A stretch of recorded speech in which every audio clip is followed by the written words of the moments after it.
नमस्कार, आप सभी का स्वागत हेलो किसान में। मैं हूं मुकुल शर्मा।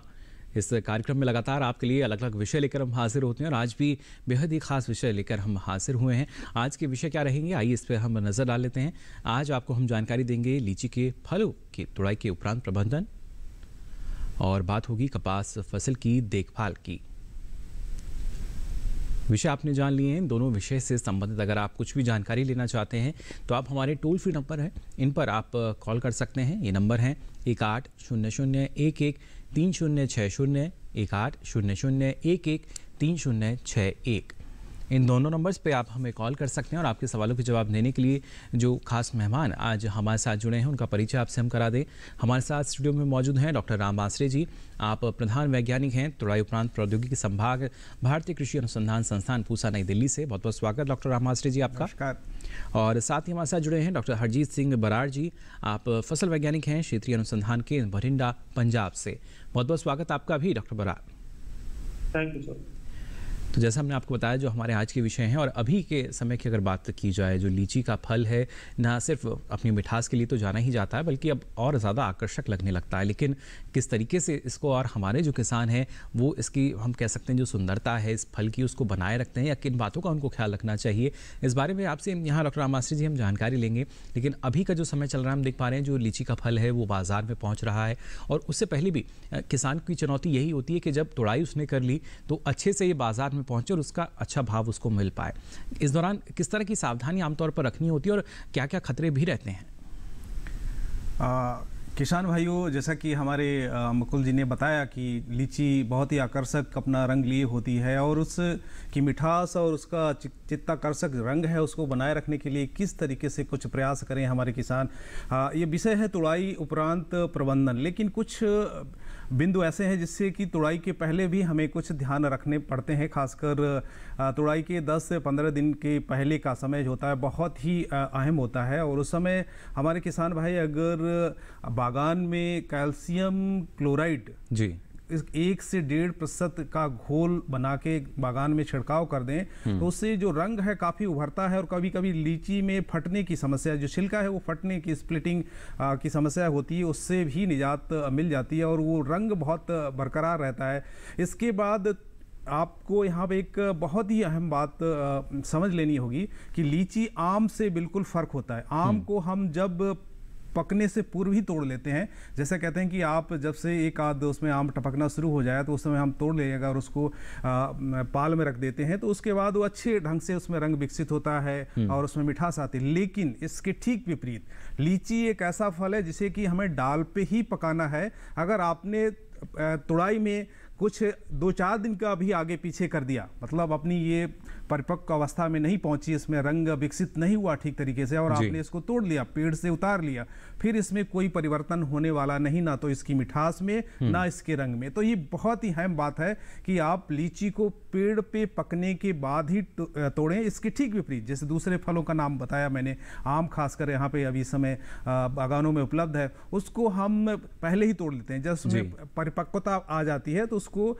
हम तोड़ लेते हैं और हरे रंग में भी तोड़ लेते हैं, उसके बाद उसमें रंग और स्वाद विकसित होता है। तो बिल्कुल, तो देखिए किस तरीके से जो रंग और स्वाद उसके विकसित होंगे, वहाँ पर हमें किन बातों का ख्याल रखना चाहिए, उसकी परिपक्वता जो है, उसका समय जो है, हम सभी जानते हैं किस तरह के लक्षण और हैं। ये सारी जानकारी जो है काफ़ी अहम हो जाती हैं, तो इनको विस्तार से आपके साथ हम साझा करेंगे।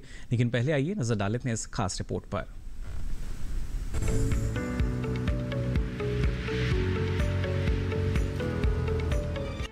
हमारे यहाँ लीची की खेती वैसे तो कई हिस्सों में की जाती है, लेकिन बिहार, झारखंड, त्रिपुरा और पश्चिम बंगाल लीची की खेती करने वाले प्रमुख राज्य हैं।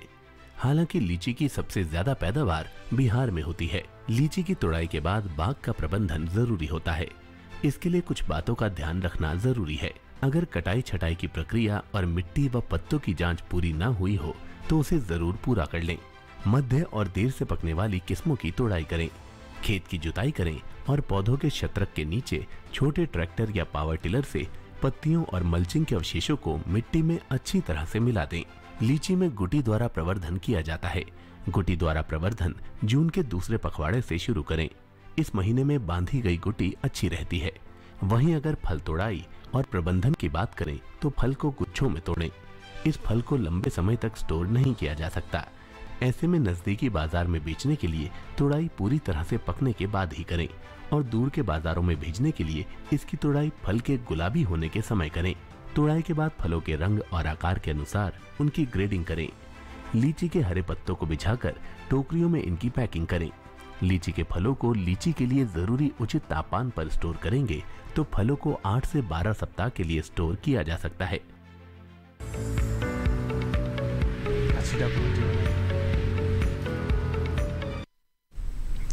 तो जाना आपने किस तरीके से अगर आप बेहतर प्रबंधन अपनाते हैं तो और लंबे समय तक जो ये फल है ये आपको और ज़्यादा लाभ भी दिला सकता है, क्योंकि आप लंबे समय तक इसको रखेंगे, उसके बाद बाजार में जब पहुंचाएंगे तो और मुनाफा आपको इसके ज़रिए मिल सकेगा। यहाँ ये रुक कर लेते हैं डॉक्टर हरजीत सिंह बराड़ जी का भी।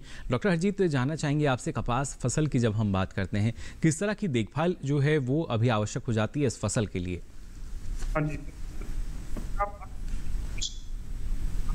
जी, तो आज तो ये जो समय जी, खुराक और तो करना उसके बाद बहुत अहम है।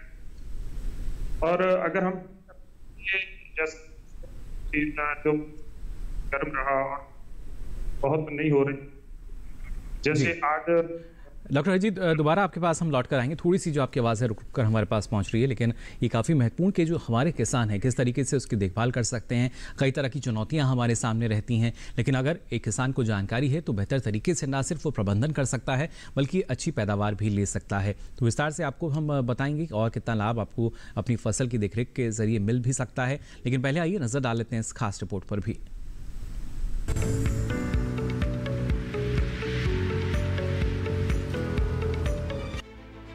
कपास एक महत्वपूर्ण नकदी फसल है। व्यावसायिक जगत में कपास को सफेद सोने के नाम से जाना जाता है। उत्तरी भारत के ज्यादातर इलाकों में कपास की बुआई मानसून के आने पर ही की जाती है। हालांकि अगर सिंचाई की अच्छी व्यवस्था हो तो मई में भी कपास की बुआई की जा सकती है। रेतीली लवणीय भूमि को छोड़कर सभी तरह की मिट्टियों में कपास की बुआई की जा सकती है, लेकिन अच्छी पैदावार के लिए कपास की देखरेख भी जरूरी है। जिन किसानों ने कपास की फसल लगा रखी है वो कपास की देखभाल करें। देश में मानसून दस्तक दे चुका है, ऐसे में कपास फसल की देखरेख और ज्यादा जरूरी हो जाती है। बरसात के बाद कपास के खेत से फालतू पानी को तुरंत निकाल दें। बरसात के मौसम में फसलों में कीटों और रोगों के लगने की आशंका भी बढ़ जाती है। कपास में बैक्टीरियल झुलसा रोग और फफूंदी जनित रोग लगते हैं। इनसे बचाव के लिए बरसात शुरू होने पर इस महीने 1.25 ग्राम कॉपर ऑक्सीक्लोराइड, 50% घुलनशील चूर्ण और 50 ग्राम एग्रीमाइसिन प्रति हेक्टेयर की दर से 500 से 600 लीटर पानी में घोलकर छिड़काव करें। कपास में कीटों जैसे फुदका या जैसिड, सफेद मक्खी, माहू, तेला, थ्रिप्स और गूलर छेदक से नुकसान होने की आशंका रहती है। इनके नियंत्रण के लिए मोनोक्रोटोफास 25 ईसी दवा की 1.25 लीटर मात्रा को 250 से 300 लीटर पानी में घोलकर छिड़काव करें। किसान ध्यान रखें कि किसी भी तरह की दवा का छिड़काव करने से पहले कृषि विशेषज्ञों की सलाह जरूर लें।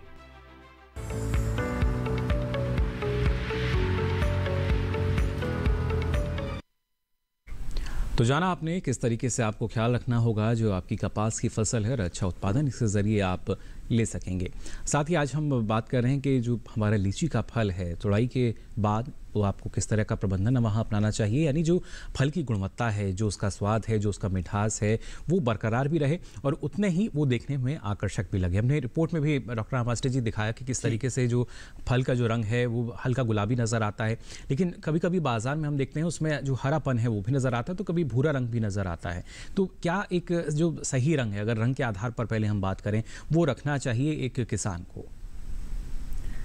देखिए, जैसे मैंने पहले ही कहा कि लीची एक ऐसा फल है जो कि पेड़ पे ही पकने के बाद तोड़ा जाता है।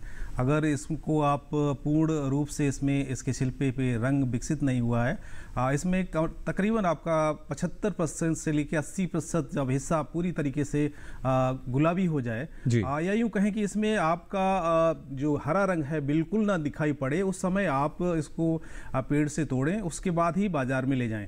और इस ये जैसे आपने पहले ही इंगित किया कि तुड़ाई के तुरंत बाद इसका रंग धूसर पड़ने लगता है और धीरे धीरे ये काफ़ी ब्राउन जिसे कहते हैं है, मटमैला सा हो जाता है। उसके बाद इसमें बाजार में अच्छी कीमत नहीं मिलती। हालांकि इसकी गुणवत्ता पे विशेष प्रभाव नहीं पड़ता है, ऊपर का छिलका ही बदरंग हो जाता है, लेकिन अंदर की जो आपका गुणवत्ता है वो बिल्कुल बरकरार रहती है। जैसे कि आप इसमें देख रहे हैं कि बहुत ही इसमें रंग अच्छा है और इसके अंदर का जो गूदा है, जिसे हम पेरिकार्प कहते हैं, वो बहुत इंटैक्ट रहता है। इसका जो जब छिलका बदरंग भी हो जाए, लेकिन आप जिसे कहते हैं कि इसका आकर्षक रंग ही इसकी कीमत दिलाने में काफ़ी अहम भूमिका निभाता है निश्चित तौर पे। तो इसको बरकरार रखने के लिए आपको सही अवस्था में तोड़ना है पहले, और तोड़ने के साथ साथ इसमें एक बहुत आपको खास बात ध्यान में रखनी, जैसे कि आप देख रहे हैं कि इसको गुच्छों में ही तोड़ा जाए, एक एक फल की तोड़ाई ना करें, और गुच्छों में तोड़ते समय जो डंठल की लंबाई उसको 15 से 20 सेंटीमीटर लंबा रखें, क्योंकि इस गुच्छों को ही हम बांध के बाजार में ले जाते हैं, और इसको कहीं न कहीं आपके जो बॉक्स होते हैं, CFV बॉक्स होते हैं, जिसको कि गत्ते के बने होते हैं, उनकी भरण क्षमता तकरीबन 5 किलो से लेके आजकल छोटे बॉक्स ही ज़्यादा पसंद किए जाते हैं, जिसमें कि 2 किलो, 3 किलो और 5 किलो लीची को रखा जाता है डंठल सहित, और इसको बाजार में लाया जाता है। तो ये बात बहुत ही अहम होती है कि आपको सही समय पे इससे तुड़ाई करें। तुड़ाई के बाद इसमें इसका प्री कूलिंग से कहते हैं शीतलन, इसको एक ठंडाई पहुंचानी पड़ती है। तुड़ाई करने के बाद, जैसे कि आपने यहाँ पे देखा भी, एक यहाँ पे जो वृत्त चित्र दिखाया गया है कि तुड़ाई करने के बाद इसको ज़मीन पे ऐसे बिल्कुल मिट्टी में बिल्कुल ना रखें।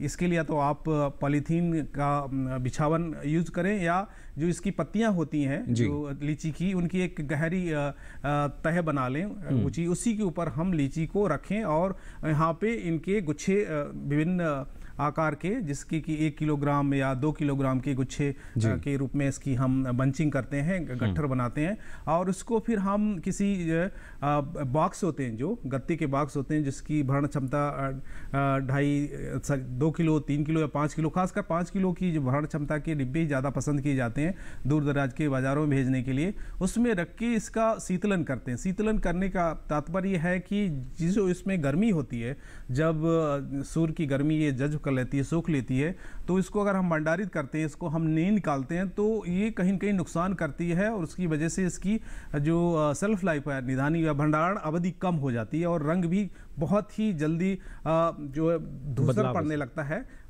बदरंग होने लगता है। तो इसके लिए प्री कूलिंग करना बहुत ही जरूरी होता है। प्री कूलिंग करने के लिए बहुत ही साधारण तरीका होता है। आजकल हमारे जहाँ लीची के उत्पादन क्षेत्र हैं, वहाँ पे लोगों ने एक ऐसी व्यवस्था विकसित कर रखी है, जो हमारे गर्मियों के दिनों में हम घरों में आम कूलर यूज़ करते हैं, तो उसको कूलर जिसको कि आपका आर्द्रता पानी के साथ साथ चलता है, तो उस कूलर की ठंडी हवा एक आपका जो कोई भी चेंबर है या कक्ष है, खासकर जिसमें आपने लीची के बॉक्स इकट्ठे कर रखे हैं, उसमें हम इस आर्द्र हवा को तकरीबन 20 से 30 मिनट तक बड़ी तेजी से गुजारते हैं। तो इसकी जो गर्मी होती है इसके लीची के फलों में, और इसको पैकिंग के बाद, क्योंकि पैकिंग के जो आप डिब्बे होते हैं उसमें छिद्र होते हैं, उसके माध्यम से इसकी जो गर्मी बाहर निकल जाती है, और इसके आयात में या निर्यात में जो समय लगता है, उस समय आपकी लीची खराब नहीं होती है, और इसकी जो गुणवत्ता है वो बरकरार रहती है। ये कुछ एक उपाय हैं जिसको करने से किसानों की जो लीची बहुत ही सही दशा में, तरोताजी दशा में बाजार में पहुंच सकती है। जब आपकी सही अवस्था में पहुंचेगी, इसका ताजापन बरकरार रख पाएंगे, तो आपको निश्चित तौर पे कीमत भी अच्छी मिलेगी। जी बिल्कुल, अच्छी कीमत आपको मिलेगी, और एक ताजगी से भरपूर एक ऐसा फल है जो कि गर्मियों में ना सिर्फ पसंद किया जाता है, बल्कि गर्मी से भी काफ़ी राहत ये देता है। फिलहाल हमारे साथ एक दर्शक जुड़े हैं बाराबंकी उत्तर प्रदेश से। नंदस्वरूप जी, बहुत बहुत स्वागत आपका। क्या जानकारी लेना चाह रहे हैं? नमस्कार सर, मैं नंदस्वरूप मैं जानना चाहता हूँ, लीची के बाग के लीची के बौर को, लीची के फल को रोग और कीट से नियंत्रण करने का उचित समय कौन सा होता है उसको नियंत्रण करने के लिए? जी मिश्री, जैसे कि आप लीची के शायद इस क्षेत्र में भी खेती होती है जहाँ से आप ताल्लुकात रखते हैं, और लीची और आम का समय साथ साथ चलता है। जैसा कि जब करीब तकरीबन आपकी आम में बौर आता है, उसी समय लीची में भी बौर आता है। तो इसके कुछ जो कीड़े मकोड़े होते हैं वो एक कॉमन होते हैं, जो उसमें लगते हैं वो इसमें लगते हैं, उसमें लगते हैं इसमें भी आ जाते हैं। तो जिस तरीके से आप आम के बौर का प्रबंधन करते हैं, खासकर उसमें जो आपकी फफूंदी जनित बीमारियां आती, कभी कभी बौर काला पड़ जाता है, मैं क्षमा चाहूँगा, यहाँ पे काला पड़ जाता है, और वो काली होने की वजह होती है कि इसमें कहीं न कहीं फफूंदी का प्रकोप हो गया है। और जब इसके बाद जो आपके फल कुछ बड़े हो जाते हैं, उस समय काफ़ी लू बहुत तेजी पकड़ लेती है। जब आपकी फल तकरीबन आपके मझोले आकार के होते हैं, उनका वजन तकरीबन 5 ग्राम के आसपास होता है, और उस समय काफ़ी तेज फल झड़ने लगते हैं आपके पेड़ों से लीची के बागान में। तो उस समय आप लीची के बागान में जड़ों के आसपास खासकर आप एक बिछावन इसी लीची के पत्तों की बनाए रखें, और उसमें उचित नमी बनाए रखें। आर्द्रता बहुत ही जरूरी होती है लीची के बागान में उस समय, जबकि ये फल आपके मझोले आकार के होते हैं अब और बढ़वार पकड़ रहे होते हैं। उस समय तापक्रम भी करीब 35 या 30 डिग्री सेल्सियस के आसपास होता है।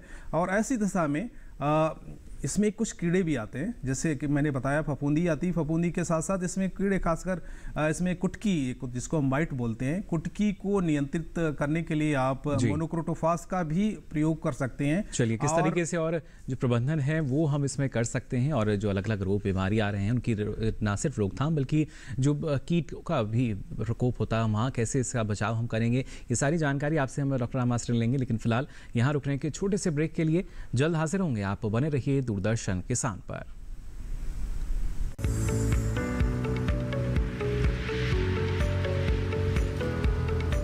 अरे भाई, सुना नहीं क्या? केसीसी ने किसानों का जिंदगी बदल दिया है। देश के छोटे किसान 1,60,000 रुपए तक का कर्ज बिना किसी गारंटी को ले पाएंगे। ब्याज खोरों से भी पीछा छुटा।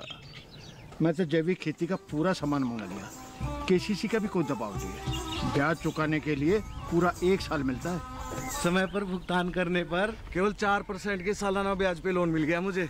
अपना आधार कार्ड, लेटेस्ट फोटो और जमीन के कागजात लेके अप्लाई करो बस। और नामांकन भरने के लिए जेब भी ढीली नहीं करनी पड़ी।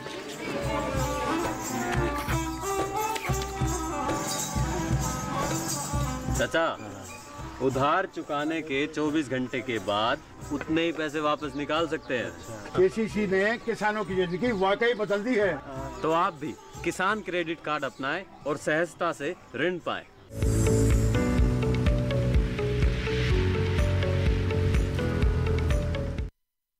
ब्रेक के बाद आप सभी का एक बार फिर स्वागत हेलो किसान में। आज लगातार आपको हम जानकारी दे रहे हैं तुड़ाई के बाद किस तरीके से जो लीची का फल है उसको आप बेहतर बनाए रख सकते हैं, यानी उसकी जो गुणवत्ता है कैसे उसको हमें बरकरार रखना होगा, और इस दौरान किस तरह का जो प्रबंधन है वो आवश्यक हो जाता है। डॉक्टर राम आश्रय जी, आप ब्रेक पे जाने से पहले हमें बता रहे थे किस तरीके से कुछ रोग और बीमारी जो है उनका खतरा हो सकता है, इस बारे में और जानेंगे। लेकिन एक दर्शक हमारे साथ जुड़े हैं, उनका सवाल हम ले लेते हैं पहले। बहुत बहुत स्वागत आपका हेलो किसान में। क्या जानकारी लेना चाह रहे हैं? हेलो हेलो जी, बलबीर जी क्या जानना चाह रहे हैं? हेलो हेलो सर, हम लीची के बारे में जानना चाहते हैं। जी बताइए, क्या जानना चाह रहे हैं? हाँ जी, सवाल पूछ सकते हैं आप अपना। हाँ सर, मैंने ना लीची के पेड़ों के बारे में जानना चाहता हूँ। जी, क्या जानना चाह रहे हैं उस बारे में बताइए। जैसे हम डिस्ट्रिक्ट कांगड़ा हिमाचल में हैं, तो हिमाचल में लीची की फसल ले सकते हैं हम मतलब लगा सकते हैं लीची? चलिए, यहाँ पर खेती की जा सकती है या नहीं ये जानना चाह रहे हैं डॉक्टर राम आश्रय जी। बलबीर सिंह जी, आप कांगड़ा में निवास करते हैं और कांगड़ा एक कुछ ऊंचाई पर है, और यहाँ जैसे आपने देखा कि आपके कुछ हिमाचल का एरिया है, जैसे गुरदासपुर में लीची बहुत ही प्रचलित है। गुरदासपुर की लीची अपने काफ़ी नाम रखती है। तो आप यहाँ का जो कृषि विज्ञान केंद्र है, खासकर आपका पालमपुर चौधरी श्रवण सिंह कृषि विश्वविद्यालय पालमपुर में, वहाँ पे कुछ लोग इस पर काम कर रहे हैं, और आप उनसे सलाह ले सकते हैं कि आपके क्षेत्र में खासकर कांगड़ा में लीची के बागान वैसे तो आप अपने कहीं गृह वाटिका में 2-4-6 वृक्ष लगा सकते हैं, लेकिन अगर आप इसकी व्यावसायिक खेती करना चाहते हैं, 2-4-6 एकड़ में इसको बढ़ाना चाहते हैं, तो निश्चित तौर पहले आप सलाह लें। आपके पालमपुर कृषि विश्वविद्यालय है, वहाँ पे बागवानी विभाग है और उस पर काम कर रहे हैं। आप की क्या संभावना है उस क्षेत्र में लीची की कमर्शियल से व्यावसायिक खेती करने का, तो वो आपको सलाह देंगे। और खासकर इसमें प्रजातियां कौन सी, कुछ ऐसी प्रजातियां हैं, क्योंकि आपका जो स्थान है काफ़ी ठंडा है, जैसे आप गुरदासपुर या आपका निचला हिमाचल प्रदेश है, निचला हिस्सा है, जैसे आपका मंडी है, मंडी के आसपास तो हिमाचल में लीची काफ़ी सफलतापूर्वक उगाई जा रही है। क्षेत्र अनुसार किस्मों का आप चयन करेंगे तो और भी बेहतर है, तो जी वहाँ पे आप इसकी संभावना तलाश सकते हैं, उनकी मदद लेके। चलिए, बिल्कुल। फिलहाल हमारे साथ राहुल जी जुड़े हैं मध्य प्रदेश से। बहुत बहुत स्वागत आपका राहुल जी, क्या जानकारी लेना चाह रहे हैं? कॉटन वाले पर भी सर जो है प्रॉपर्टी मिलता है, सर जानना। राहुल जी, मैं चाहूँगा अपना सवाल आप एक बार दोहरा दें। सर वाइट फ्लाई अगर इंसेक्ट लग जाए कंट्रोल करने में दिक्कत होती है। चलिए, बिल्कुल। किस तरीके, देखिए अलग अलग जो कीट है उनका भी खतरा रहता है और ऐसे में जो वाइट फ्लाई है सीधे तौर पर उसका असर हम देखते हैं, प्रकोप हम अपनी फसल पर देखते हैं, किस तरीके से और नियंत्रण हो सकता है, इस बारे में डॉक्टर बराड़ जानकारी आपसे हम लेना चाहेंगे। क्या स्थितियां हम देखते हैं जो हमारी कपास की फसल, और जब वाइट फ्लाई की अगर बात की जाए तो ये एक ऐसी समस्या जो कहीं ना कहीं किसानों को परेशान करती ही है, कैसे इसका जो नियंत्रण है वो किया जा सकता है? बिल्कुल सर, वाइट फ्लाई की बात तो ये सर एक्चुअली जो हॉट एयर ड्राई होती है और इसकी रोकथाम के लिए हम लगातार फसल इसकी संख्या, और अगर इसकी वाइट फ्लाई से जाता है एक पत्ती पे जो रासायनिक उपचार कर, तो फिर उसके लिए कई तरह के जैसे उलाला है, इनकी जो जी, ये बेहद ज़रूरी, क्योंकि जो हम कह सकते हैं जो तरीका है उसका चयन हमारे किसान करते हैं और लगातार हमारे जो विशेषज्ञ हैं वो यही सलाह देते हैं कि अगर आप किसी रसायन का इस्तेमाल करते हैं तो उसका आखिरी विकल्प के तौर पर आप रसायन का इस्तेमाल कीजिए, उससे पहले भी कई और विकल्प आपके पास हैं। फिर चाहे हम सफ़ेद मक्खी की बात करें, उसको कंट्रोल करने की, नियंत्रण करने की अगर बात है, तो कई विकल्प हमारे पास जिसका चयन हम कर सकते हैं। और खासतौर से यहाँ डॉक्टर आमाश्री जी, आपसे भी हम जानना चाहेंगे, जब लीची जैसे फल की हम बात करते हैं तो आपने बताया कि ना सिर्फ तुड़ाई के बाद बल्कि उससे पहले भी कुछ ऐसी सावधानी है जो हमें रखनी होती है। और अभी जिन किसानों की जो लीची है वो परिपक्व नहीं हुई है अगर, तो वहाँ पर और किन बातों का ख्याल रखें वो? देखिए, अभी कुछ ऐसी प्रजातियां हैं जो कि देर से पकने वाली प्रजातियां हैं, वो करीब करीब जुलाई तक जाएंगी और उनके पकने का भी काफ़ी समय है। और जब बारिश शुरू हो जाती है, खासकर अगर बिहार में देखें, यहाँ मानसून कुछ अगेती आता है और जून में ही मानसून सक्रिय हो जाता है, तो उस समय लीची में कहीं न कहीं एक कीड़ा है, जब उसको छीलते हैं, खासकर जहाँ पे आपका फल का डंठल होता है वहाँ पे कीड़ा निकलना शुरू हो जाता है। तो ये एक ऐसा समय है जहाँ की इस समय आपकी फल मक्खी है, इस समय अंडा देना शुरू करती है। तो इस समय एक साधारण एक बर्ताव कर सकते हैं किसी रसायन का, क्योंकि आपके पास अभी 15 से 20 दिन का समय है। जैसे कि मैं बता रहा था कि जो माइट्स होती है उसको नियंत्रित करने के लिए भी मोनोक्रोटोफास या किसी और कीटनाशक का प्रयोग कर सकते हैं। अगर आप मोनोक्रोटोफास का बर्ताव करना चाहते हैं तो 15 लीटर अगर पानी आपकी जो टंकी होती है, स्प्रेयर होता है, वो उसकी क्षमता 15 लीटर के एक बार में आप उसमें घोल भर सकते हैं। तो उस 15 लीटर पानी में तकरीबन आप 1.5 से 2 मिलीलीटर मोनोक्रोटोफास दवा मिलाएं और इसको ऐसी अवस्था में छिड़काव करें जब ये पत्ते पूरा या पेड़ उसको अच्छी तरीके से अवशोषित कर पाए। वो वक्त होता है जब आपका दोपहर का समय है या आपका जैसे 10 या 11 बजे सुबह से समय शुरू होता है, और आप ये भी अनुमान लगाएं कि उस दिन बारिश नहीं होने वाली है 10-12 घंटे छिड़काव करने के बाद। और खासकर छिड़काव अगर आप शाम के वक्त करें, क्योंकि लीची के बागानों में कभी कभी मधुमक्खियाँ भी भ्रमण करती हैं, तो अगर आप दिन के पहले पहर में छिड़काव करते हैं तो उस समय अधिक से अधिक मधुमक्खियां बागानों में मौजूद होती हैं। तो मैं सलाह ये दूंगा कि अगर आप 4 बजे के आसपास, 3 से 4 बजे का ऐसा समय होता है, उस समय आप ये रसायनों का छिड़काव करें, जिससे कि आपकी जो इसमें सुंडी पड़ने की आशंका होती है, उस समय काफ़ी जो मार्केट में आपका फल आता है या आप कहीं बाहर भेजते हैं वो काफ़ी रिजेक्ट हो जाता है। तो ये सावधानी देखिए हमें बरतनी होगी, जिससे कि हमारा जो फल है उसका बेहतर भाव हमें लगातार मिलता रहे। फिलहाल हमारे साथ एक और दर्शक जुड़े हैं सागर मध्य प्रदेश से, विपिन जी जुड़े हैं फोन लाइन पर। बहुत बहुत स्वागत विपिन जी, आपका क्या जानकारी लेना चाह रहे हैं? नमस्ते सर। जी नमस्कार। मैं जानना चाह रहा था जी सर, लीची हमारे यहाँ, सागर की बात कर रहा हूँ मध्य प्रदेश से, तो हमारे यहाँ तो सर लीची खेती बाड़ी कम हो गई है। वो टीवी बंद करना जी। चलिए जानना चाह रहे हैं कि वैसे तो खेती जो है उतने बड़े पैमाने पर नहीं है, लेकिन संभावनाएं कितनी कि ये सागर जैसे क्षेत्र में अगर लीची की खेती करना चाहते हैं तो? देखिए, मध्य प्रदेश में सागर एक ऐसी जगह है जहाँ पर बागवानी की फसलों का बहुत ही अच्छा स्कोप है, बहुत ही अच्छा। वहाँ पे एक पहल भी भारत सरकार ने की है, राज्य सरकार ने भी की है, और ख़ासकर ये जो अमरूद और जो नींबू वर्गीय फल हैं उसके लिए एक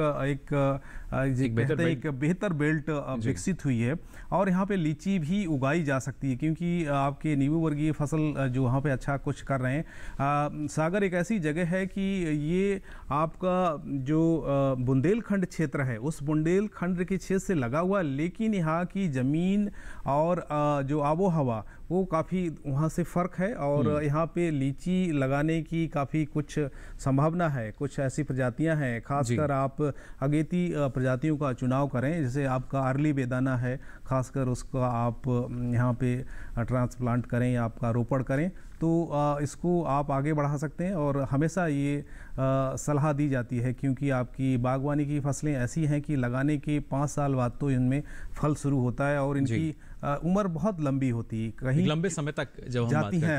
तो इसमें कहीं इसकी प्लानिंग में, इसकी योजना में कहीं त्रुटि रह जाए तो आपको बहुत खटकती है, आपको बहुत नुकसान देती है, क्योंकि आप एक बार आपका बागान तैयार हो गया और उसमें कहीं न कहीं कुछ त्रुटि रह गई, अच्छे फल नहीं आए, तो निश्चित तौर पर आपका निकटतम कृषि विज्ञान केंद्र है, आपका बरुआ सागर में कृषि विज्ञान केंद्र है, वहाँ पर राज्य स्तर का बागवानी अनुसंधान केंद्र भी है, वहाँ पे जाएं और उनसे सलाह लें कि लीची की यहाँ पे कौन सी प्रजाति है जिसको हम आगे बढ़ाएं, और इसकी क्या कुछ रूपरेखा है इसके बागान को व्यावसायिक तौर पर विकसित करने की। चलिए बिल्कुल। इसके साथ ही डॉक्टर आमाश्री, अगर तापमान की हम बात करते हैं, कितनी महत्वपूर्ण भूमिका तापमान की हम मान सकते हैं कि जब अब जो हम जिक्र कर रहे थे कि हल्का गुलाबी रंग जो है वो लीची में आने लगता है, तो जब परिपक्वता की तरफ ये फल आगे बढ़ता है, किस तरह का जो तापमान है वो हम आवश्यक मान के चलते हैं? देखिए, लीची एक ऐसी फसल है, ऐसा फल है जिसमें तापमान के साथ साथ आर्द्रता बहुत जरूरी है, नमी।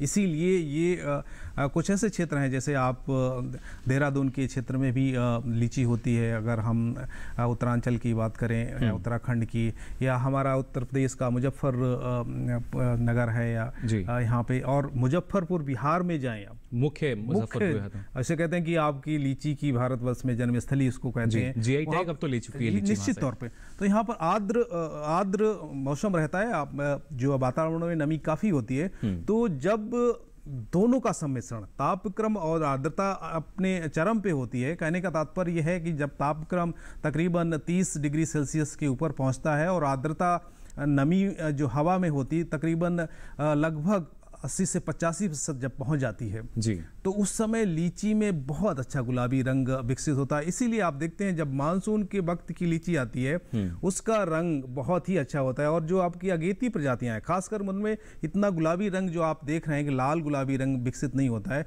इसलिए जो मध्यम या जो पछेती प्रजातियां हैं उनमें जो आपका पिगमेंट है जिसे कहते हैं रंजक, जिसे आपका गुलाबी रंजक होता है जिसे पिगमेंट बोलते हैं, उसका विकास बहुत ज़्यादा होता है खासकर मध्यम और देर से पकने वाली प्रजातियों में।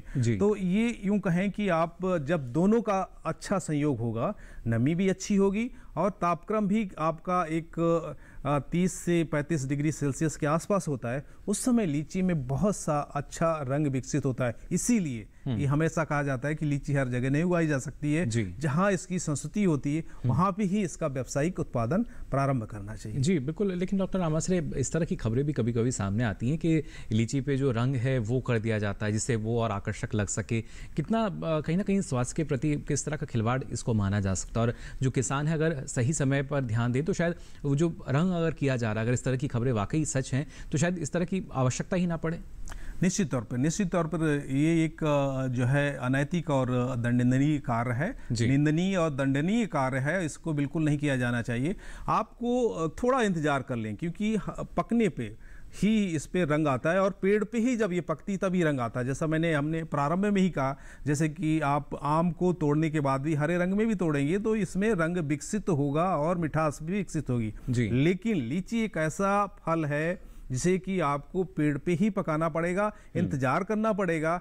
आपका 10-5 दिन का अंतर होता है। जब आपका लीची की शुरुआती तौर पे जब आपका जून का महीना जैसे ही प्रारंभ होता है और जून के पहले सप्ताह में ही लीची पहुंचाना चाहते हैं या मई के अंतिम सप्ताह में ही बाजार में लीची पहुंचाना चाहते हैं किसान भाई, उस समय ऐसा होता है कि वो हरी अवस्था में तोड़ लेते हैं। उसमें स्वाद होता है ना रंग होता है और उस समय ये आपका अनैतिक कार्य करना पड़ता है। उसमें जो रंग लगाने का ये निश्चित तौर पर बिल्कुल इसको सराहनीय कार्य नहीं है, इसको बिल्कुल अवांछनीय है और इस पर रोक लगनी चाहिए। और हमारे किसान भाई बहन ये समझे कि हम अपने ही किसान बहन भाइयों को, हमारे जो और भी लोग हैं उनको हम पहुंचा रहे हैं तो कहीं न कहीं नुकसान उनको आप पहुंचा रहे हैं। निश्चित तौर पर ऐसा नहीं होना चाहिए। बिल्कुल, देखिए इस बात का भी हमें ख्याल रखना चाहिए और जो समय है वो सबसे महत्वपूर्ण। फिलहाल एक और दर्शक हमारे साथ जुड़े हैं फोन लाइन पर। बहुत बहुत स्वागत आपका हेलो किसान में। क्या जानकारी लेना चाह रहे हैं? हेलो। हाँ जी, ये हरियाणा में लीची का बागवान लग जाएगी, हो जाएगी पैदावार इसकी लगा देते तो? निश्चित तौर हरियाणा में आप करनाल का एरिया है, जुड़े हमारे साथ। भिवानी में लीची मेरे को वहाँ का अनुमान नहीं, लेकिन करनाल का आसपास है। करनाल के आसपास किसान भाई लीची उगा रहे हैं, अच्छी गुणवत्ता की लीची उगा रहे हैं और उनसे आप संपर्क कर सकते हैं। खासकर जो उचानी में करनाल में बागवानी प्रशिक्षण केंद्र है, वहाँ पे इस विषय के माहिर लोग हैं, उनसे आप सलाह ले सकते हैं और आप लीची उगाने का प्रक्रम या कार्यक्रम अपने क्षेत्र में भी रख सकते हैं। क्योंकि जब करनाल में हो रही लीची तो आपके क्षेत्र में भी कहीं न कहीं इसकी प्रबल संभावना है। जी बिल्कुल। और आइए अब रुक कर लेते हैं। डॉक्टर जे एस बराड़ जी हमारे साथ जुड़ चुके हैं, पूर्व अध्यक्ष हैं केवीके बठिंडा के। डॉक्टर जे एस बराड़, बहुत बहुत स्वागत आपका हेलो किसान में। जी, जानना चाहेंगे आपसे अभी का जो समय चल रहा है वो कितना महत्वपूर्ण हम मान सकते हैं हमारे जो किसान कपास की फसल लेते हैं उनके लिए? देखो, जो समय चल रहा है, एक तो बरसात का वक्त आया है। पहला जो इस एरिया के खास तौर पे जो राजस्थान का एरिया है, पंजाब का ये साउथ वेस्टर्न जितने डिस्ट्रिक्ट हैं, उसके साथ हरियाणा के जो हमारे जितने डिस्ट्रिक्ट लग रहे हैं, ये कॉटन एरिया की बेल्ट है। और यहाँ क्या है कि कैनाल वाटर थोड़ा लेट आने की वजह से थोड़ा कॉटन सोइंग जो लेट हुई है जी, और लेट की वजह से फिर भी अंडरग्राउंड इरिगेशन वाटर का यूज करके फार्मर ने काफी कोशिश की, तो उसके कारण मतलब ये फसल कई जगह पे अच्छी खड़ी है, कई जगह पे सोइंग थोड़ी चल भी रही है। तो ये समय जो इतना महत्वपूर्ण है कि टेम्परेचर इतना ज्यादा था अब की बार, तो जिसके कारण बर्निंग वगैरह भी काफी बड़ा इश्यू रहा है, जिससे कि कपास की फसल है जो काफी जली भी है गर्म लू चलने के कारण। लेकिन जो आज का दिन कहा जाए एक बड़ा ही अच्छा दिन है, जिसके कारण मतलब ये लू भी कम हुई है, टेम्परेचर कम हुआ है, जिसके कारण मतलब किसानों के चेहरों पे तो रौनक आई है। भी जिससे भी है हम कह सकते हैं भी ये कपास की फसल हमारी अच्छी हो सकती है। तो इस तरह से मतलब ये आज का दिन कहा जाए तो बड़ा अच्छा है। ये 2-3 दिन से मतलब थोड़ा धीरे धीरे टेम्परेचर कम होते होते मतलब ये अब थोड़ा डाउन गया है, तो जिसके कारण ये कपास के लिए हमारे अच्छा समय है। जी, काफ़ी बेहतर जैसा आपने बताया जो दिन है अगर कपास की फसल के लिहाज से देखा जाए। साथ ही यहाँ डॉक्टर बरार जानना चाहेंगे आपसे, और अभी क्योंकि कहीं ना कहीं जो हमारी कपास की फसल है उसमें कीटों का प्रकोप कहीं ना किसानों को बहुत परेशान करता है, तो कौन से प्रमुख कीट हैं और उनके नियंत्रण के लिए क्या कुछ किया जाना चाहिए? हाँ बिल्कुल, एक तो जो कीट है वैसे काफी तो ऐसा है कि मतलब किसान को एक तो सर्वे भी खेत के अंदर मतलब ये जरूर है भी वो सुबह शाम उस वक्त मतलब जाएं जिस वक्त वो फिर उनको पत्तों का निरीक्षण करें कि क्या हमारे कोई बाइट वगैरह की प्रॉब्लम तो नहीं, क्यों ये बाइट वगैरह की प्रॉब्लम भी इन दिनों में आ जाती है जहाँ उसके बाद में सफेद मक्खी है जो कहीं ऐसा प्रकोप नहीं, लेकिन मतलब इन दिनों में मतलब अभी तक इतना कोई कहीं ज्यादा नहीं है। पर गुलाबी सुंडी जिसका की है मतलब काफी जो खतरा एक तरह से फार्मर कर रहे हैं, तो कभी भी हमें इतना पैनिक नहीं होना चाहिए। तो जी मतलब सुंडी आएगी वो जब आएगी तो आते उसके वक्त क्या है उस पैकेज ऑफ प्रैक्टिस में चाहे हरियाणा की है चाहे पंजाब की चाहे राजस्थान की उनमें बिल्कुल साफ तौर पे किसानों को दिया हुआ है कितनी डोज कितनी टाक है। जैसे मतलब गुलाबी सुंडी आती है तो प्रोपेनोफास है उसका यूज किया जाता है, तो उस तरह से मतलब हम वो कर सकते हैं, लेकिन सचेत तभी रह सकते हैं। वो है भी नीम हकीम खतरे जान, ऐसा नहीं है मतलब किसी ने कह दिया भी हाँ वो स्प्रे कर रहा है तो हम भी करें। हमें अपने खेत का जाके निरीक्षण करना चाहिए, देखना चाहिए कि क्या ऐसी कोई स्थिति है जिसमें हमें क्या कुछ करने की जरूरत है। हाँ एक मैं साफ तौर पे नरमे की फसल या कपास की फसल है उसमें ये जरूर कहना चाहूंगा, कई बार फार्मर सुबह उठने की थोड़ा मतलब कहा जाए तो मतलब ये पंजाब और हरियाणा में तो लोग लेट खेत में जाते हैं जी। लेट जाने के कारण के कई बार फसल है जो ऐसा मुरझाई हुई नजर आती है दोपहर के टाइम में, तो किसान हिचकिचाहट में उसको इरिगेशन दे देता है जल्दी। तो हमें जितनी पहली सिंचाई है 4 से 7 एक तरह का हफ्ते के बीच में हमें देनी चाहिए। तो क्या है कि हम मतलब तब दे सकते हैं जब हम खेत को सुबह 10 बजे से पहले और शाम को 4 बजे के बाद अगर मतलब खेत का देखते हैं, अगर वहां प्लांट मुरझाया हुआ है थोड़ा लग रहा है ये पत्ते इसके नीचे को दबे हुए हैं, उनके स्टोमेटा जो है वो पानी की वजह से मतलब थोड़ा पत्ता नीचे मुड़ा हुआ है, तो उस वक्त हमें इरिगेशन का देने का सोचना चाहिए। ऐसा नहीं है कि दोपहर के टाइम देख के फसल पे हमें कोई डिसीजन लेना चाहिए। सुबह और शाम को, सुबह 10 बजे से पहले और शाम को 4 बजे के बाद खेत का निरीक्षण जरूर करना चाहिए। जी, खेत की निगरानी बेहद ज़रूरी है, उसके बाद ही जो प्रमुख इसमें क्रियाएं होनी हैं उनकी जानकारी आपको होनी चाहिए, और भी इससे जुड़ी जो विशेष जानकारी है वो डॉक्टर बरार आपसे हम यहाँ ज़रूर लेंगे। लेकिन फिलहाल रुक रहे हैं एक और छोटे से ब्रेक के लिए, जल्द हाजिर होंगे। आप बने रहिए दूरदर्शन किसान पर।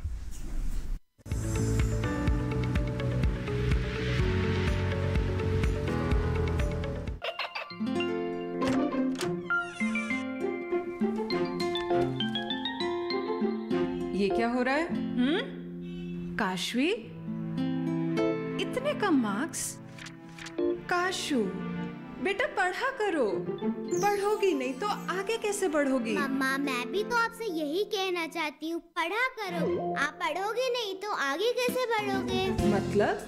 वो देखो, सिर्फ बैक पर छपा ऑर्गेनिक नहीं, ऑर्गेनिक का निशान पहचानिए। पीजीएस ऑर्गेनिक का ये लोगो उन किसानों की पहचान है जो आज भी परंपरागत विधि से रसायन मुक्त खेती कर आपके लिए शुद्ध फसल उपजा रहे हैं। अब समझे मम्मा, अगर मैं प्योर ऑर्गेनिक फूड नहीं खाऊंगी तो अच्छे मार्क्स कहाँ से लाऊंगी? अच्छा बच्चों, जैविक खेती की इस मुहिम को आगे बढ़ाइए, शुद्ध ऑर्गेनिक अपनाइए।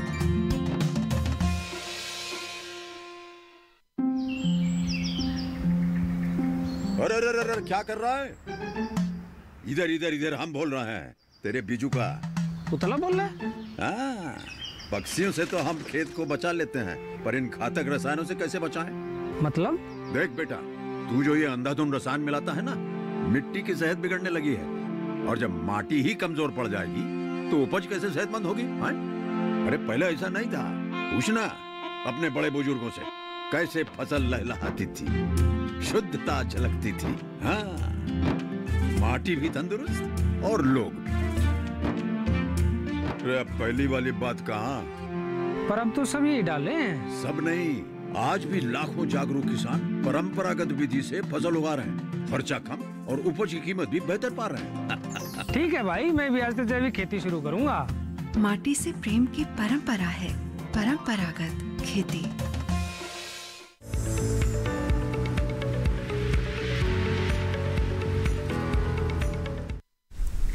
ब्रेक के बाद आप सभी का एक बार फिर स्वागत है हेलो किसान में। लगातार आपको हम जानकारी दे रहे हैं कपास की जो फसल है उसकी देखभाल आपको कैसे करनी है, और तुड़ाई के बाद जो हमारा लीची का फल है वहाँ पर किस तरह का प्रबंधन अपनाना हमें ज़रूरी हो जाता है जिससे उसकी गुणवत्ता बरकरार रहे और जो मुनाफे की मिठास है उसको हम और भी ज़्यादा बढ़ा सकें।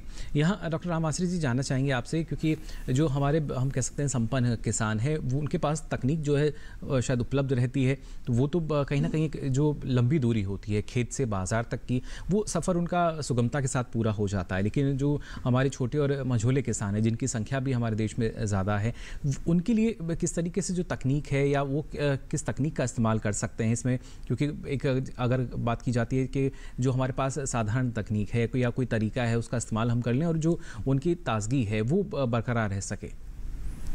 देखिए, आपने एक यहाँ पे बहुत ही अहम सवाल किया, लेकिन इसकी सवाल के जवाब में हमारे पास ऐसा कोई उत्तर नहीं है कि मैं कहूँ कि आप हर छोटा किसान जो कि 1 एकड़ या 2 एकड़ जिसके पास लीची है और उसको बाज़ार में बहुत दूरी तक, जैसे आपने यहाँ बात कही दूर तक के बाज़ारों में अगर उसको ले जाना है तो उनको कहीं न कहीं कुछ जो साधन है, संसाधन है, वैज्ञानिक तरीकों पे आना पड़ेगा, उनकी मदद लेनी पड़ेगी। और इसका एक मैं ये यूँ कहीं कि आपका इसका एक सटीक जवाब है कि आप मेल जोल करके खेती करें। जैसे आप FPO के जरिए, यानी हम फार्मर्स प्रोड्यूसर्स ऑर्गेनाइजेशन FPO में आप 10-20 लोगों का समूह बना लें कि हम अपनी लीची है इसको इस सप्ताह में तोड़ेंगे और इस सप्ताह में तोड़ के हम जयपुर ले जाएंगे, दिल्ली ले जाएंगे या आप दूसरे दूर दराज के क्षेत्रों में ले जाएंगे। उसके लिए जाने के लिए आपको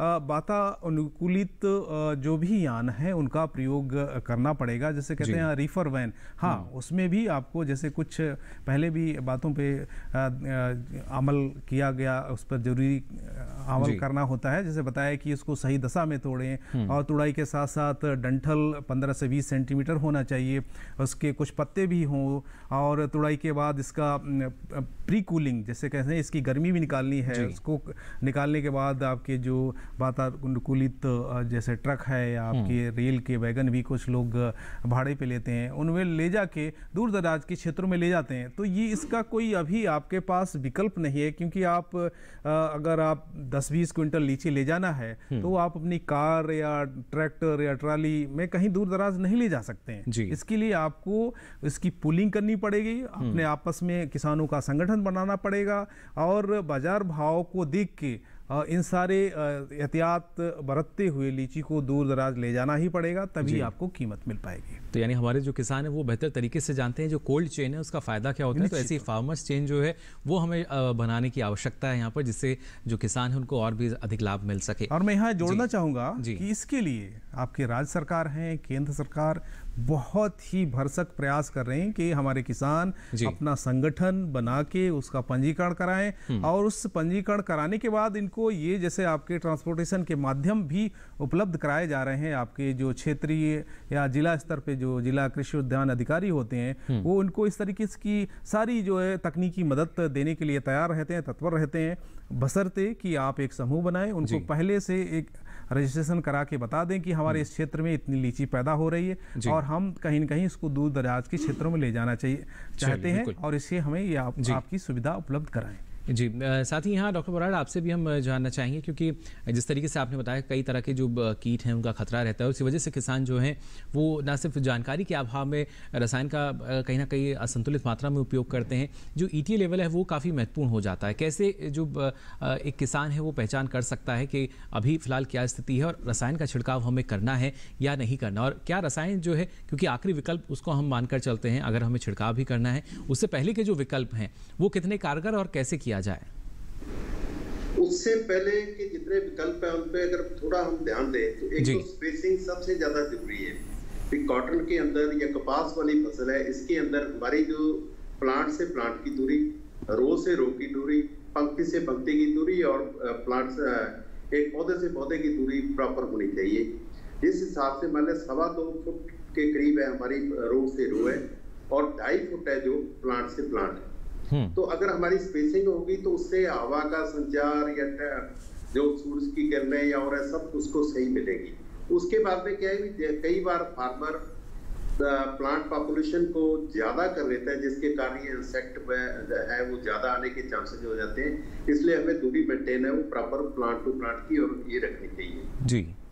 उसके बाद आते हैं जैसे खाद प्रबंधन में हमें ये जरूर ध्यान देना चाहिए। सबसे पहले तो यह भी मिट्टी परख के आधार पे या हम प्रयोगशाला से मिट्टी का निरीक्षण करवा के हमें हमारे खेत की कितनी जरूरत है। उसके बाद में क्या है, हमें ये ध्यान रखने की जरूरत है कि कपास हमारी गहरी जड़ों वाली फसल है।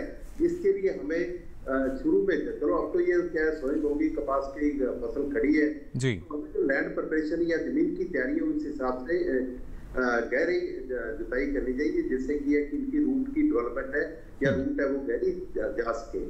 उसके बाद में क्या है, जो पहली इरिगेशन की अपने पहले बात की थी वो भी है कि हमें थोड़ा पहली इरिगेशन लेट लगानी चाहिए, क्योंकि अगर हम शुरू में जल्दी लगा देते हैं, जितनी वो फाइन रूट्स हैं या ब्रीक उसकी जड़ें हैं तो वो जल्दी ऊपर से पानी मांगने लग जाते हैं। जी डॉक्टर भरत, और जो सिंचाई की अवस्था है और उनके बारे में भी आपसे मैं यहाँ जानकारी दूंगा। फिलहाल एक दर्शक हमारे साथ जुड़ चुके हैं, विपिन शर्मा जी हमारे साथ जुड़े हैं बागपत उत्तर प्रदेश से। बहुत बहुत स्वागत है आपका विपिन जी, क्या जानकारी लेना चाह रहे हैं? नमस्कार सर। जी नमस्कार। जनपद बागपत उत्तर प्रदेश से बोल रहा हूँ जी। हमने लीची की कौन सी किस्म अपने यहाँ लगा सकते हैं? हमारे यहाँ टेम्परेचर लगभग 40 और 45 के आसपास रहता है जी। इन दिनों तो करीब यही स्थिति बनी हुई है तापमान की, लेकिन फिर भी कुछ राहत।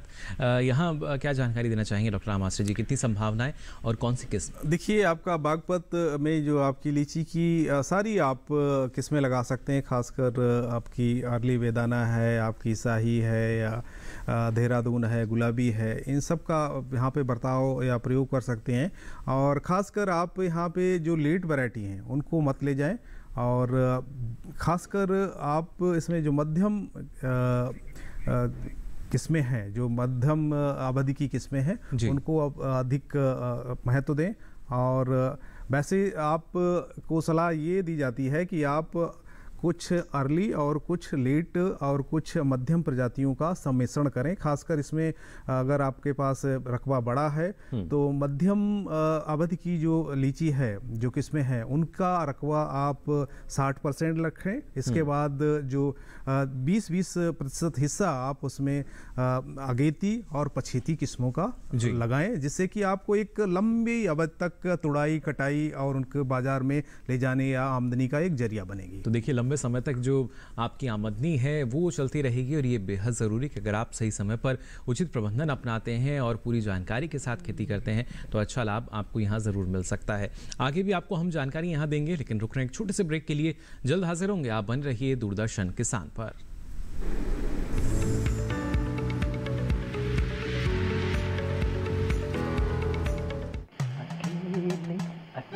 अरे वाह भैया, अकेले अकेले।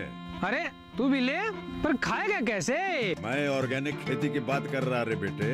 अकेले अकेले खेती कब तक करेगा? मतलब गांव में 20-25 किसानों का समूह बना के पंजीकरण करवा ले, फिर सरकारी ट्रेनिंग भी मिलेगी और मुफ्त जैविक बीज खाद भी। फिर पीजीएस ऑर्गेनिक की सरकारी मोहर के साथ तेरी उपज आकर्षक पैक में पहुंचेगी बड़े बाजार तक। अच्छा? हाँ। अरे भाई, कहाँ चल दिया? सबको साथ लाने, आमदनी बढ़ाने। तो किसान भाई समझ गए ना? साथ मिलकर ऑर्गेनिक खेती कीजिए, अपनी परंपरा को आगे बढ़ाइए, ज्यादा मुनाफा कमाइए। माटी से प्रेम की परंपरा है परंपरागत खेती।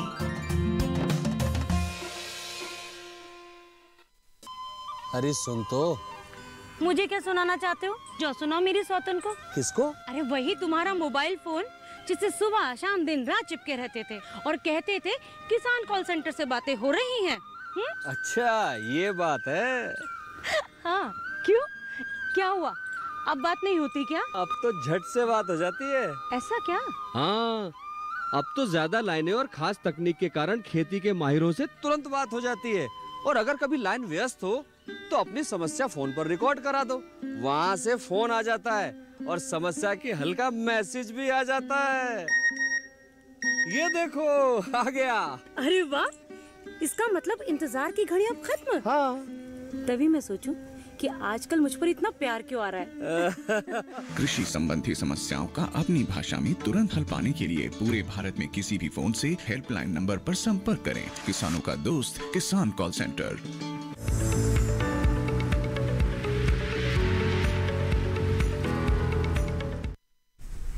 ब्रेक के बाद आप सभी का एक बार फिर स्वागत हेलो किसान में। लगातार आपको हम बता रहे हैं किस तरीके से आपकी जो कपास की फसल है वहाँ आपको देखभाल करनी होगी, और साथ ही लीची की अगर बागवानी आप करते हैं तो फलों की तुड़ाई के बाद किस तरीके से उनका बेहतर ढंग से आप ख्याल रख सकते हैं।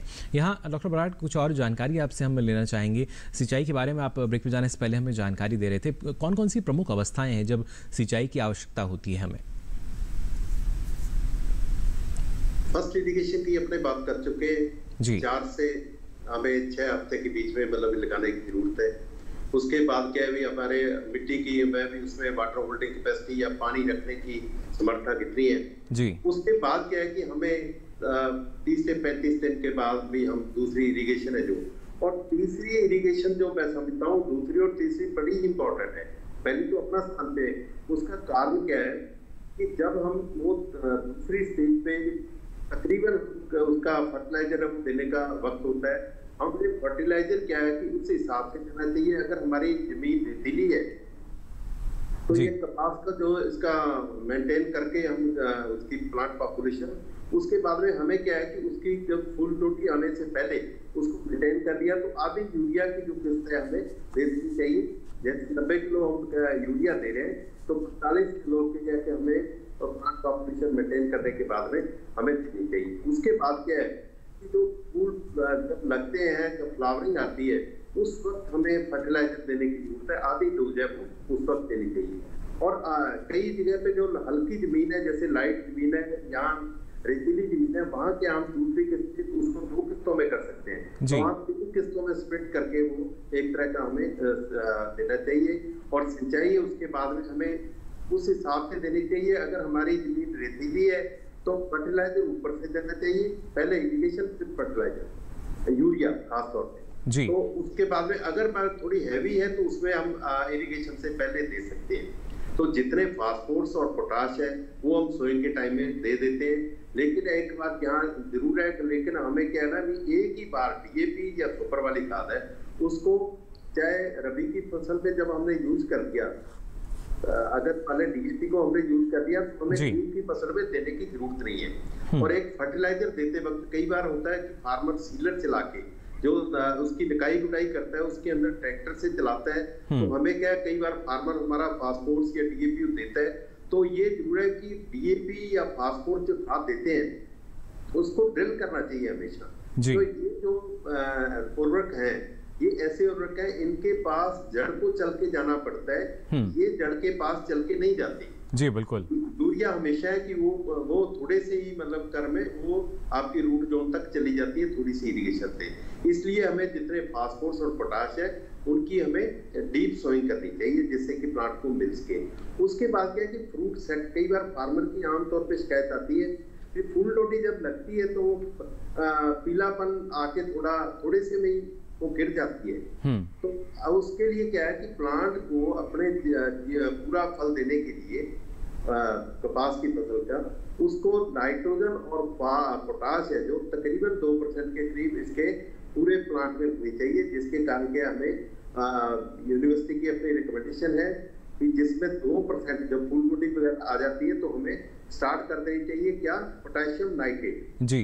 में क्या है कि 13-0-45 कह देते हैं आमतौर पे फार्मर को सादी भाषा में 13-0-45 मतलब 13 का मतलब 13% नाइट्रोजन जी, और 0 का मतलब फास्फोरस उसमें कुछ नहीं, और पोटाश है 45%। तो वो 2 किलो पोटेशियम नाइट्रेट 100 लीटर पानी में डाल के हमें वो स्प्रे करने की जरूरत है। तो कम से कम 4 स्प्रे हफ्ते की, एक हफ्ते का गैप रख के 4 स्प्रे हमें करने की जरूरत है, जिससे क्या है कि वो हमारा उत्पादन अच्छा होगा। एक कई जगह पे क्या है अभी हमें ये मैग्नीशियम वगैरह की, जिसमें कि रेटिंग वगैरह की आ जाती है समस्या, तो वहाँ हमें 1% जो मैग्नीशियम सल्फेट का भी हमें स्प्रे करने की जरूरत है। जिसमें मैग्नीशियम सल्फेट है उसके 15 दिन के अंतराल में हमें 2 स्प्रे करने की जरूरत है। चलिए, इन बातों का ख्याल डॉक्टर बराड़, हमारे जो किसान हैं उनको रखना होगा और उसके बाद हम जैसा देख पा रहे हैं कि जो पैदावार है वो अच्छी इसकी ले सकेंगे। फिलहाल आपने इतनी महत्वपूर्ण जानकारी दी, इसके लिए आपका बहुत बहुत आभार। तो यहाँ डॉक्टर बराड़ हमें जानकारी दे रहे थे किस तरीके से जो कपास की फसल है वो अच्छी हो सकती है। साथ ही यहाँ डॉक्टर आमास्टे जी, आपने भी इतनी महत्वपूर्ण जानकारी हमारे साथ साझा की कि लीची की जब तुड़ाई हो जाती है उसके बाद इन बातों का ख्याल रखें, इसके लिए आपका बहुत बहुत शुक्रिया।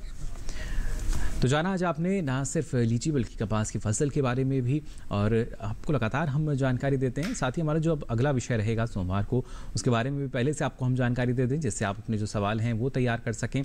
हम आपको सोमवार में जानकारी देंगे खरीफ फसलों की तैयारी की, और बात करेंगे आम के बागों की देखभाल की। अब तुड़ाई हो चुकी है, किस तरह की देखभाल जो है वो आवश्यक हो जाती है।